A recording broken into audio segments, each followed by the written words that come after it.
Listen to this piece of information. Florentino Perez was a crucial factor in helping Barcelona get precautionary measures to register Dani Olmo and Pau Victor.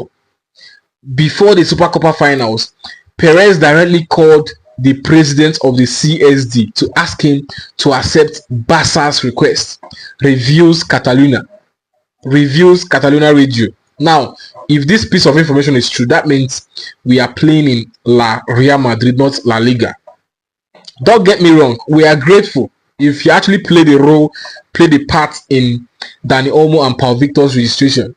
We are grateful, but that is just 0.00001 of his influence. Now, what happens to the other percent of his influence? What does he do with it? What does Florentino Perez do with it? It goes a long way to tell you how powerful this man is.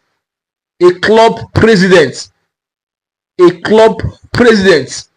No wonder Ancelotti came out the other day and boldly said, if Madrid matches are fixed within 72 hours after their previous match, they will not show up. Why? Because they have Perez as a father, and they have Tebas as Abraham. Yes, they are covered. Whereas this is Barcelona in September last year, 2024, playing 4 successive games with less than 72 hours between each of the games, and we did not complain. And you guys can remember the UEFA footage that was released after 20 hours or about 24 hours.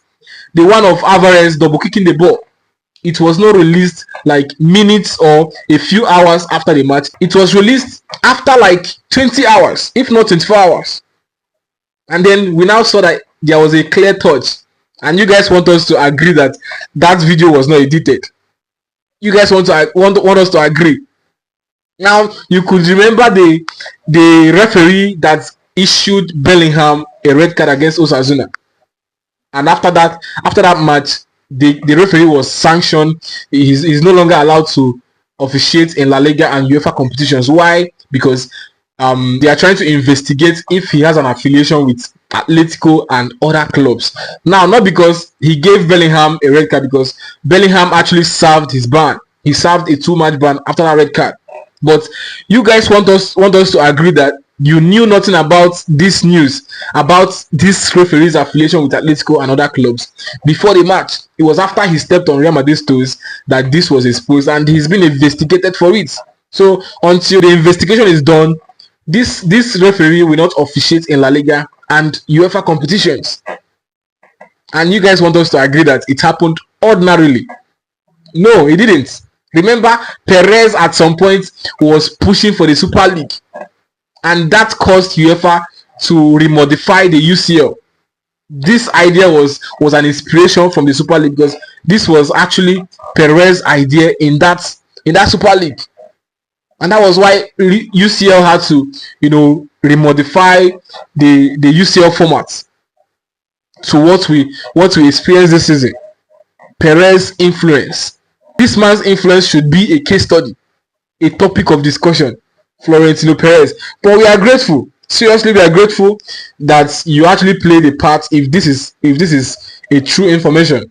But then we are still standing on one leg, because by April a decision will be made. So which means Perez can still make another call for Dani Olmo and Pau Victor not to be registered for the remainder of the season. Don't forget, their registration are just temporal registration. So it is what it is. We are playing in La Real Madrid and not La Liga. Florentino Perez, the most powerful.